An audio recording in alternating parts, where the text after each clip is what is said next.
Ito ho, si Pangulong Marcos handang makipag-ayos sa mga Duterte. Aminado rin itong publiko dismayado ho sa mabagal na serbisyo ng gobyerno. Alamin natin ang buong detalye, tinutukan yan. Ibombo Annalise Soberano. Nakahanda si Pangulong Ferdinand Marcos Jr. na makipag-ayos o magkaroon ng rekonsilyasyon sa mga Duterte. Ito ang inihayag ng Pangulong Marcos sa kanyang podcast interview.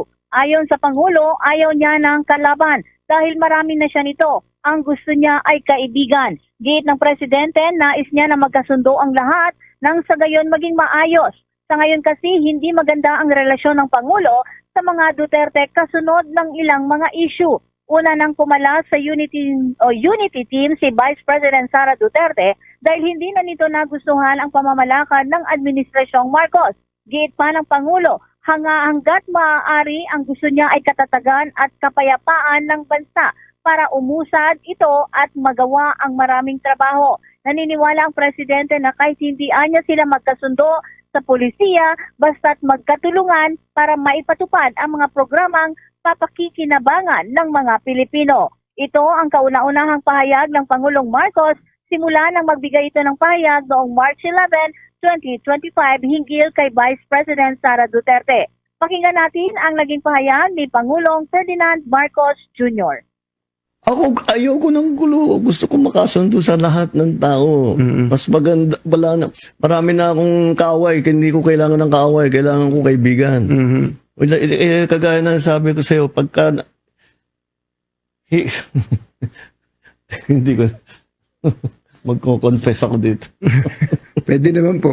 Ewan ko, kahit hanggat maaari, ako, ang habol ko ay yung stability, peaceful, para magawa namin yung trabaho namin. Kaya ako, laging akong bukas sa ganyan.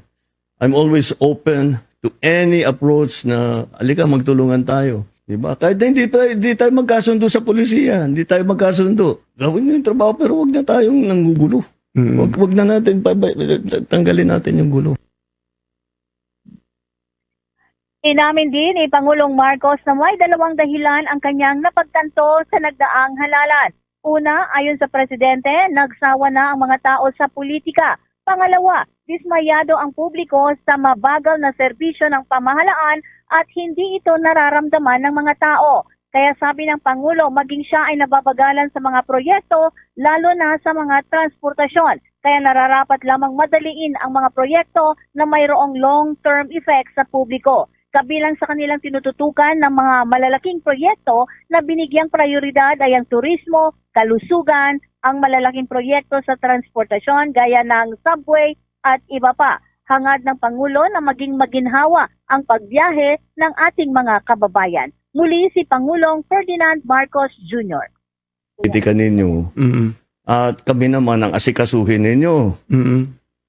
Tama rin naman eh. Yeah. Yan naman talaga ang dapat natin ginagawa. Kaya mabuti. Tapos na yung eleksyon. Tama na yung politika. Tama na yung politika. Maggawin na natin lahat ng kailangan gawin. Pangalawa, disappointed ang tao sa serbisyo ng gobyerno. Hindi nila nararamdaman at masyadong mabagal ang galaw ng pagbubuo ng mga project na hindi pa nila maramdaman. Palagay ko ang nangyari dyan, dahil nung bago akong upo, sabi ko ayokong mangyari na business as usual. Yeah, po. Dahil walang mangyayari sa Pilipinas. Hanggang doon na lang tayo. Hindi tayo aalis.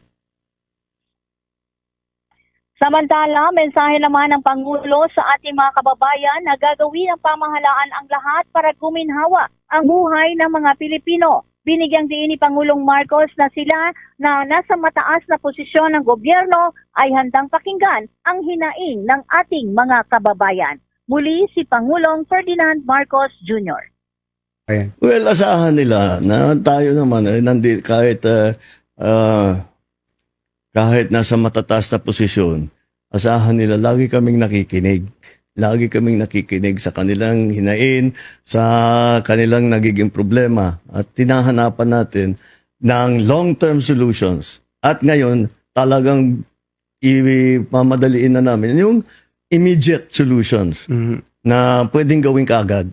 At yun ang aming yun ang mararamdaman ng taong bayan mula ngayon. Si Pangulong Ferdinand Marcos Jr. mula sa Malacanang, Bombo Anali Montaño Soberano nag-uulat para sa number 1 and most trusted radio network in the country, Bombo Radio Philippines, Basta Radio, Bombo!